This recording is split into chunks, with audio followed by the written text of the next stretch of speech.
Bonjour tout le monde, alors dans ce tutoriel on va voir comment créer avec Maya et Mentalray une passe de z-depth pour avoir les informations sur la profondeur de notre image.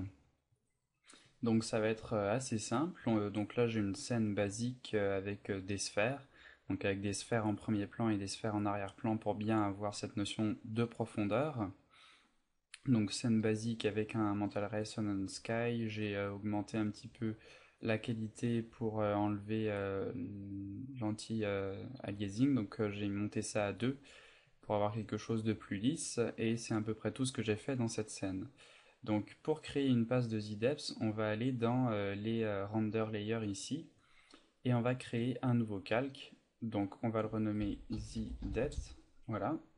Et donc dans ce calque, pour l'instant, il n'y a rien. Donc je vais aller cliquer, donc clic droit Attribute, je vais aller cliquer sur cette case globale qui va en fait assigner toute la scène à ce calque de rendu.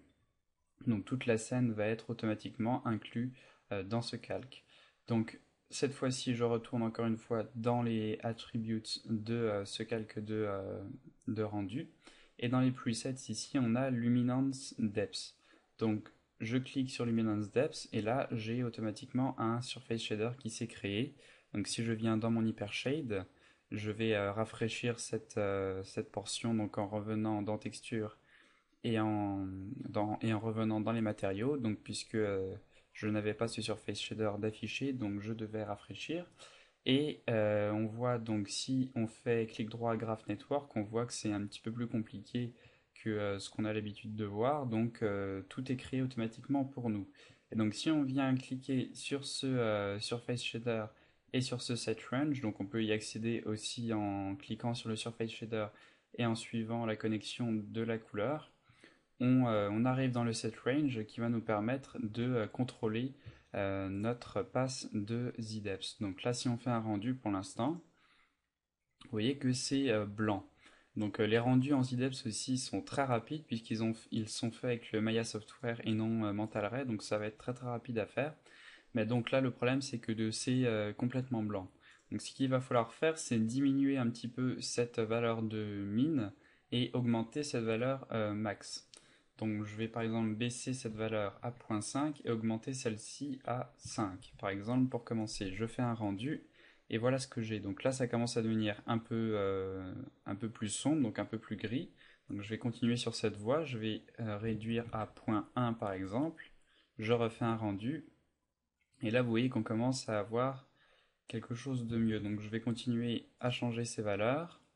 Donc je vais augmenter le maximum. Et là, vous voyez qu'on commence à avoir des nuances qui apparaissent, donc avec des nuances plus sombres sur le devant et plus claires sur l'arrière. Donc je vais réduire cette valeur, augmenter encore celle-ci un petit peu, actualiser. Voilà, je refais des rendus et là vous voyez que ça devient de mieux en mieux. Donc je vais peut-être la monter jusqu'à 250. Et voilà, et donc là ça me semble pas mal, donc après à vous de voir ce que vous préférez. Donc là je vais laisser ça comme ça.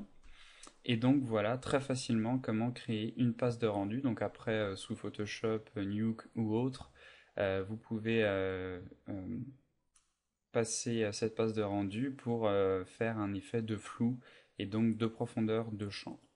Donc voilà comment faire une passe Z-Depth très simplement en créant un nouveau calque qu'on passe en mode global et auquel on vient assigner un attribut de Luminance Depth donc qui est dans les presets, et on n'a plus qu'à changer donc les petits trucs qu'on a vus dans le set range ici, donc diminuer le minimum et augmenter le maximum. Donc voilà pour le Z-Depth.